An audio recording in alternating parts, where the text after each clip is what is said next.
I'm a clinical lab scientist and have tested 1,500 supposed positive COVID-19 samples collected here in Southern California.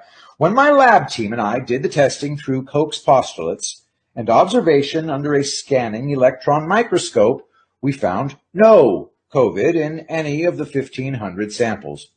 What we found was that all of the 1,500 samples were mostly influenza A and some were influenza B, but not a single case of COVID, and we did not use the BS-PCR test. It's polymerase chain reaction test. Celia Farber does wonderful journalism on the topic. I did videos on this channel for that.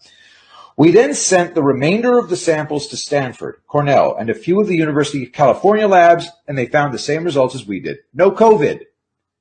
They found influenza A and B. All of us then spoke to the CDC and asked for viable samples of COVID, which CDC said they could not provide as they did not have any samples. We have now come to the firm conclusion through all our research and lab work that the COVID-19 was imaginary and fictitious. The flu was called COVID, and most of the 225,000 dead were dead through comorbidities such as heart disease, cancer, diabetes, emphysema, etc. Then they got the flu, which further weakened their immune systems, and they died. I have yet to find a single viable sample of COVID-19 to work with. We at the 7 universities that did the lab tests on these 1,500 samples are now suing the CDC for COVID-19 fraud. The CDC has yet to send us a single viable, isolated, and purified sample of COVID-19. If they can't or won't send us a viable sample, I say there is no COVID-19. It is fictitious. The 4 research papers that do describe the genomic extracts of the COVID-19 virus never were successful in isolating and purifying the samples.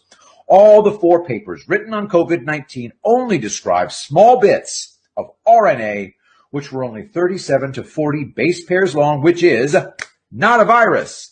A viral genome is typically 30,000 to 40,000 base pairs. With as bad as COVID is supposed to be all over the place, how come no one in any lab worldwide has ever isolated and purified this virus in its entirety? That's because they never really found the virus. All they've ever found was small pieces of RNA, which were never identified as the virus anyway. So what we're dealing with is just another flu strain. Like every year, COVID-19 does not exist and is fictitious.